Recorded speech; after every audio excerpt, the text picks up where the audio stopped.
j'ai plus de dynamisme pour la French Fab que mon état de santé actuellement. Vous avez pu constater que j'ai quelques problèmes de dos, mais ravi d'être avec vous. Puis cher Nicolas, on aurait pu avoir des coques que tout le monde porte, ce beau coq, parce que je pense qu'ici, c'est la véritable vitrine d'excellence de la French Fab dans la région des Pays de la Loire et au niveau national. Monsieur le ministre, cher Roland, monsieur le préfet, Mesdames et Messieurs les parlementaires, Mesdames et Messieurs les vice-présidents de la région, chère Isabelle, chère Constance, cher Éric, Madame la présidente du conseil départemental, chère Florence, Monsieur le président de la communauté de communes, mon cher Didier, Madame la présidente du comité stratégique des industries électroniques, Monsieur le directeur général de BPI France, ravi de vous retrouver ici. On s'est vu il y a 2 jours à l'inauguration de BPI Pays de la Loire. Mesdames et messieurs, cher Vincent Benoît, c'est pour moi et pour nous tous un vrai bonheur d'être à tes côtés aujourd'hui, de partager avec toi, avec l'ensemble de tes équipes, ce moment important pour le groupe Lacroix, pour ses collaborateurs, pour ses clients et bien sûr pour l'ensemble du territoire des Mauges. Pour ce territoire, cher Didier, qui a toujours su tirer son épingle du jeu, se démarquer et attirer à lui des entreprises de référence comme le groupe Lacroix. Ce moment de partage me semble d'autant plus important qu'il intervient dans ce contexte lourd, pesant, que je n'ai pas besoin de vous décrire et qui nous préoccupe tous énormément. Nous vivons une époque marquée par des crises à répétition, des crises profondes, qui ne touchent pas seulement nos fondamentaux économiques, mais qui interrogent aussi nos modes de vie, notre rapport au travail, notre rapport à la consommation et à l'environnement. Ces crises nous obligent, d'une façon totalement inédite et parfois même brutale, à repenser nos modèles de développement, à accélérer nos transitions, à créer une nouvelle dynamique, une nouvelle croissance, une croissance verte, une croissance à la pointe du numérique, à la pointe de la robotique et des enjeux qui forgent l'industrie du XXIe siècle. Face à ces défis colossaux, il existe 2 façons diamétralement opposées d'y répondre. La première, et la plus simple, c'est le repli, c'est la décroissance, c'est le retour en arrière, c'est l'option qui domine médiatiquement, qui écrase les vrais débats de fond et qui semble davantage se préoccuper du sort de l'aviation d'affaires que de la raréfaction des ressources naturelles. Cette démarche polémique n'est pas seulement stérile d'un point de vue intellectuel, elle contribue dangereusement à creuser des divisions, à accentuer les tensions et à exciter les haines dans un pays qui n'en a franchement pas besoin, bien au contraire. Notre pays a besoin de rassemblement, d'unité et d'apaisement. Et puis, il y a l'autre façon de répondre à ces défis qui est, je dois vous le dire, plutôt la mienne. Elle porte un nom, c'est le courage, c'est l'audace, c'est l'investissement, c'est le sens du collectif. C'est la voie que le groupe Lacroix a choisi d'emprunter et qu'il a choisi d'emprunter malgré tout, malgré le Covid, malgré la pénurie de main-d'œuvre, malgré les difficultés d'approvisionnement. Dans un contexte pareil, beaucoup auraient préféré jeter l'éponge. Beaucoup auraient préféré jouer la sécurité et différer leurs investissements. Ce n'est pas le choix que vous avez fait, cher Vincent. Et si j'en crois les bons résultats affichés de votre groupe, c'est la bonne décision. Bravo à vous.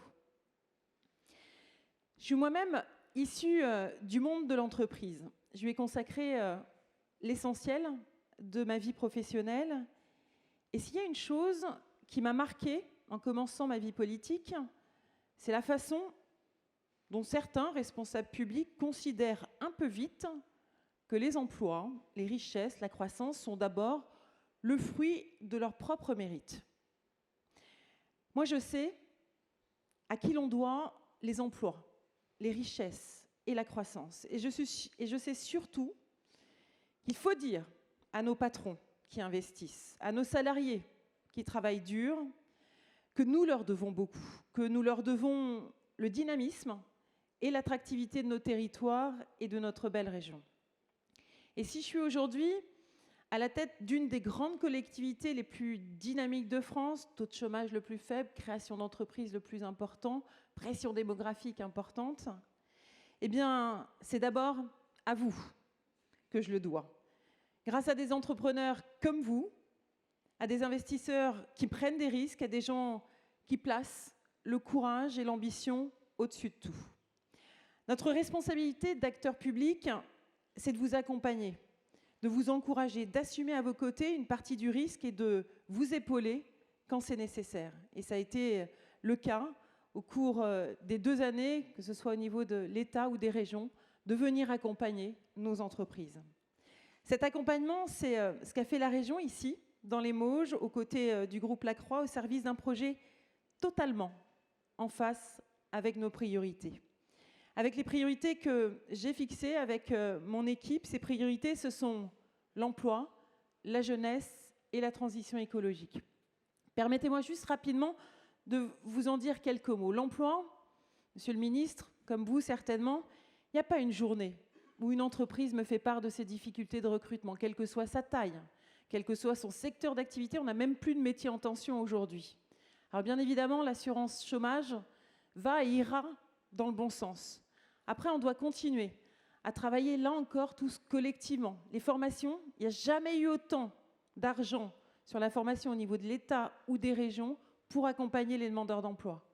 Et puis tout le travail qui est fait en concert avec l'ensemble des acteurs de notre territoire pour travailler justement sur les freins annexes. Je pense à la mobilité, je pense à l'hébergement, je pense à la garde d'enfants. Et là encore, cette responsabilité, on doit l'avoir tous collectivement.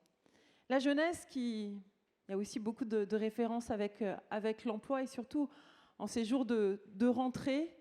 Moi, j'aime souvent dire, je veux ouvrir le champ des possibles pour les jeunes. Il n'y a pas une seule voie, il n'y a pas que la voie générale. L'apprentissage, vous connaissez mon attachement à l'apprentissage, la voie professionnelle, générale, technologique, les écoles de production, qu'importe.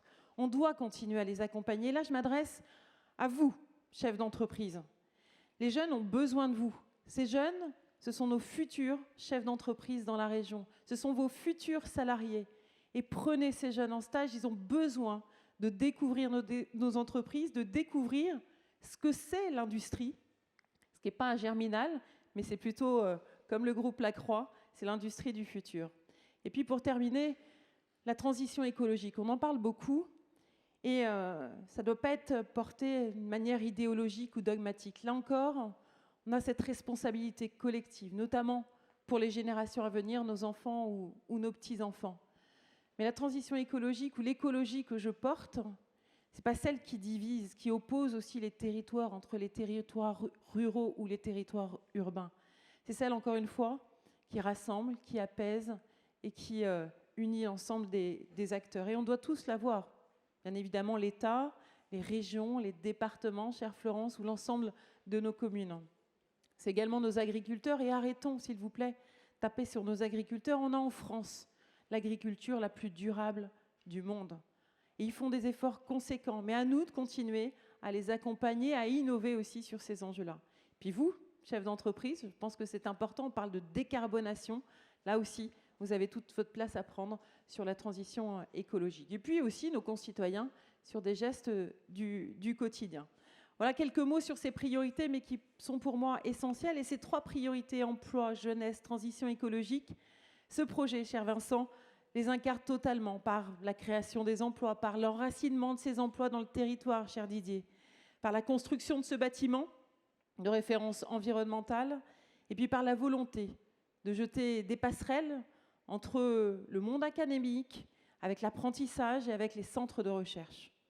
Et je tiens à dire que cette ambition, ce rayonnement, cette dynamique que vous portez, nous font, j'ai envie de dire collectivement, beaucoup de bien en cette période de rentrée que beaucoup décrivent comme morose et tendue. mais dont je veux pour ma part retenir qu'elle est plutôt porteuse d'ambition, d'espoir et d'avenir. Et vous en faites ici la preuve la plus éclatante qui soit. Bravo à vous. Merci de votre attention.